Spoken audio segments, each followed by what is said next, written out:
Hi everyone, welcome back to my YouTube channel. I know it's been a while since I've made a YouTube video. So much has happened recently, so it's kind of gotten in the way of me making this video, and I wanted to make this video where I was going to be like, oh, I'm going to do my makeup, do my hair, look really nice. But because of everything that's happened, I've been so tired recently, and so I was like, okay, I'll make the video tomorrow, I'll make the video tomorrow, I'll make the video tomorrow. And I've literally just realised that I'm always going to be tired and I'm never going to feel like I want to make the video. Or not that I don't want to make the video, I'm never going to feel like in the mood to do like a glam look to make the video, if that makes sense. So I've just decided to make the video as I look, just normal, no makeup or anything. And I'm currently kind of I'm on my bed, but you can't see my bed. So I've been in bed most of the morning and it's now 11:30, so I've just been like laying in bed. So I was like, the best time for me to do this video is just while I'm in bed, just so I can explain to everyone what's been going on. So since about, I'd say 2015, when I started my nursing degree, I've been having really bad headaches, and they've been sort of in my right eye, and it felt kind of like someone was squeezing or like stabbing my eye. It wasn't like severely painful because most of you guys know I have sickle cell anemia, so the headache wasn't anything in comparison to it. It was just more annoying and frustrating, and it was more, I wasn't sure what was wrong with me. So I went to my GP and he was like, oh, that's a bit weird to be having headaches in your eye. He kind of just blew it off, we'll just keep an eye on it. I told my haematology doctors that I was having headaches in my eye. Oh, we'll just keep an eye on it. It's most likely migraines, nothing too big. But basically, since the beginning of January 2019, I was feeling really run down, I just didn't feel well. I couldn't tell you what I was feeling, but it didn't feel right. And I also felt really tired, and the headaches were getting worse and more intense, but I didn't know what was wrong with me. And I was tired to the point where I would literally wake up. Oh, it's important to say at this point I didn't have a job either, I wasn't working. So I'd wake up, go downstairs, make like lunch, eat it, and then sleep for like 5 hours after that, because I'd be so tired just from doing that. At my worst, I was sleeping maybe 20 hours out of the 24 hours. And then the 4 hours that I was awake for, I was either thinking about sleep or laying down, so not even doing anything strenuous. So at this point I thought, why am I so tired? It felt like I always had an infection, but I had no like physical signs of an infection, so I had no temperature, that kind of thing. But my body felt like it had an infection. I didn't know what was wrong, but I didn't know how to explain to people what I was feeling, because I knew that you can't really go to A&E with fatigue. It's not like an emergency symptom. So yeah, it was just a really confusing time. I didn't know what was happening. On May 27th, 2019, I went to A&E with a sickle cell crisis. The doctors did my blood test and they were like, they're all like normal, they're in normal parameters for you. I told him I don't feel right, I don't feel right, I just feel really tired. Luckily for me, he took that seriously and he ended up looking at a 1-year-old MRI scan of my brain.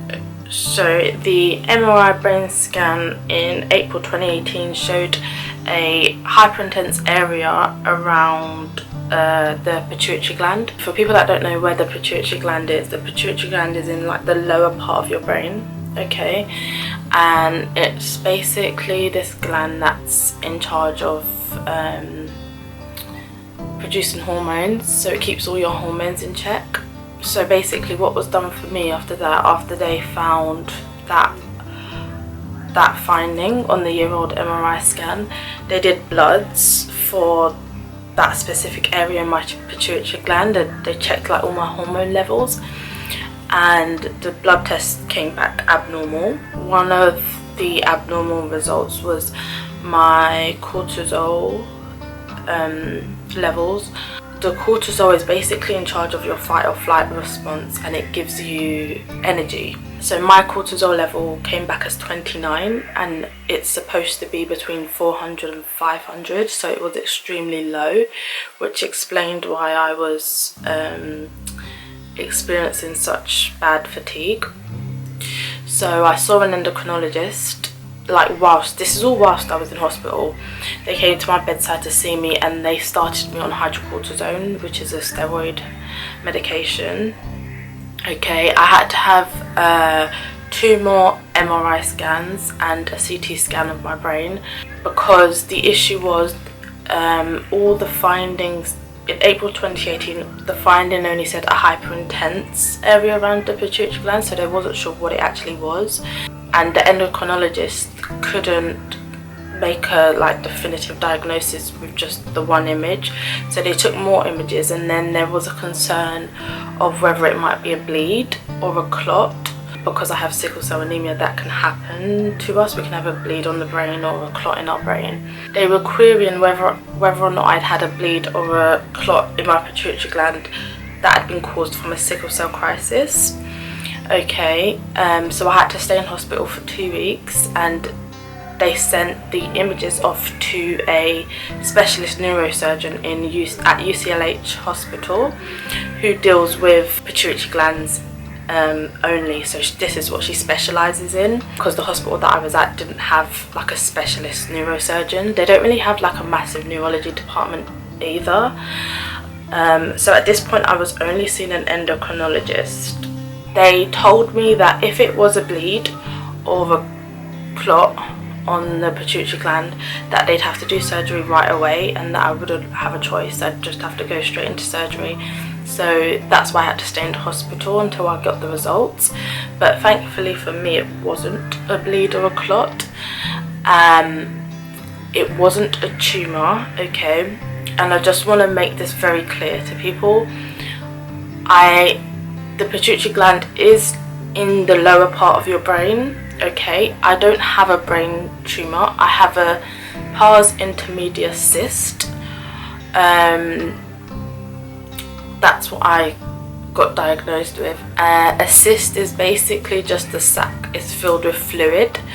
So I don't have a tumour, and I do not have cancer of any type. The cyst can accumulate fluid over time. When I saw the neurosurgeon, what she said to me is that it was small, the cyst on my pituitary gland. So because she said the cyst was small, she didn't like to give numeric sizes. Just wasn't something she liked to do. She said it put more anxiety in patients, but I'm a bit different because I just prefer to know.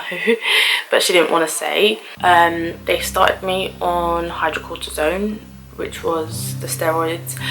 I feel like it caused more problems than it solved. It gave me a lot of energy, which was really nice. I didn't feel as tired, and I wasn't sleeping as much. And in the end I was sent home and was booked for follow-up appointments.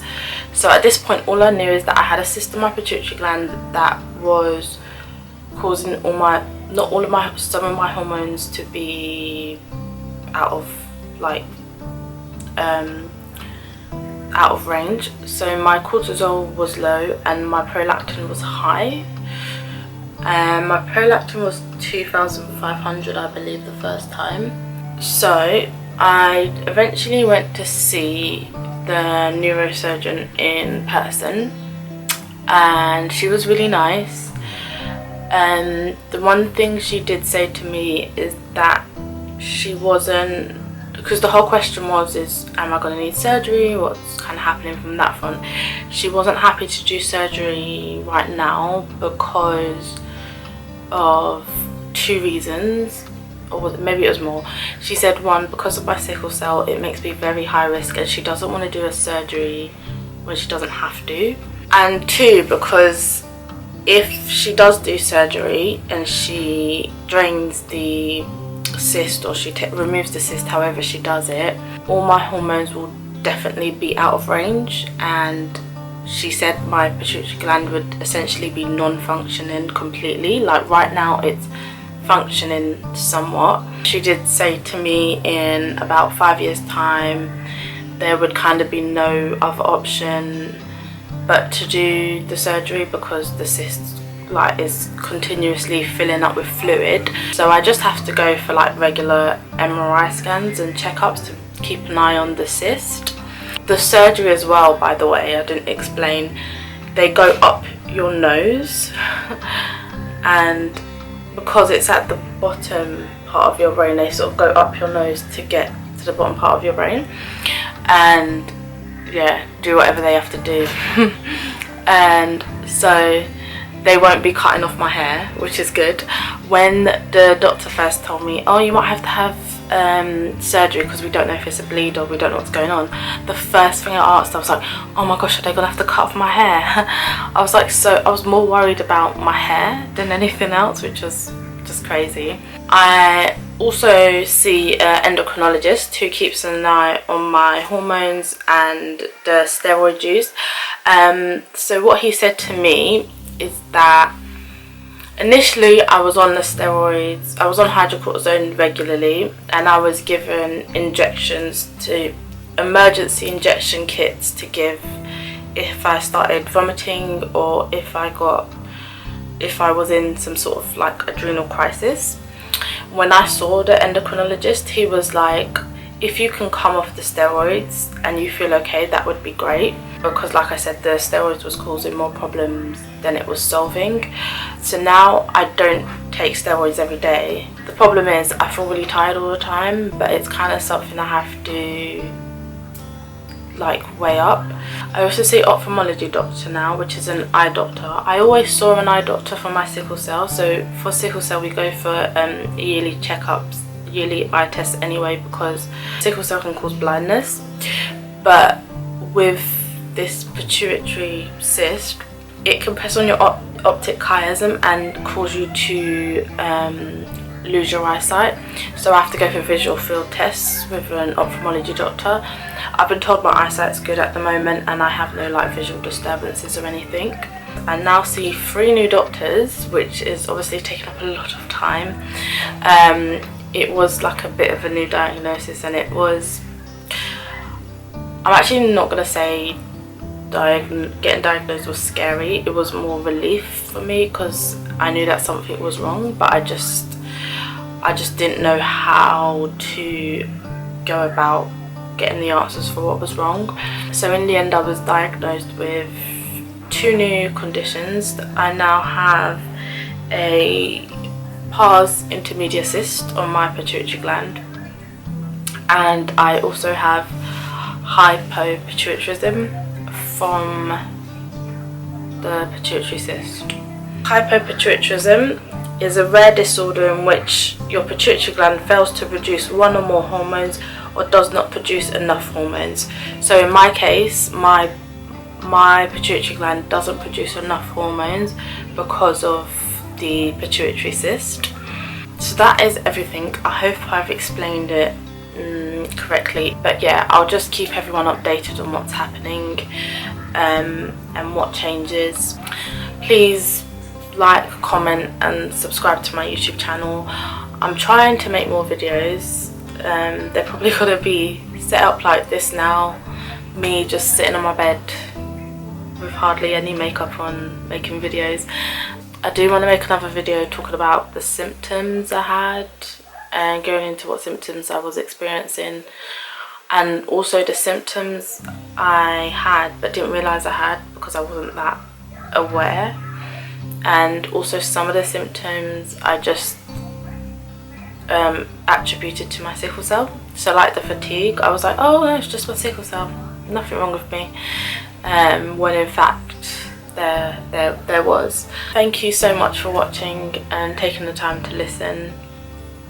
If anyone else has a pituitary cyst or a pituitary tumour, or is experiencing hyperpituitarism, anything like that, message me for like, so I can get advice from you and I can like share my experience with you in a bit more detail as well. But thank you so much guys, bye.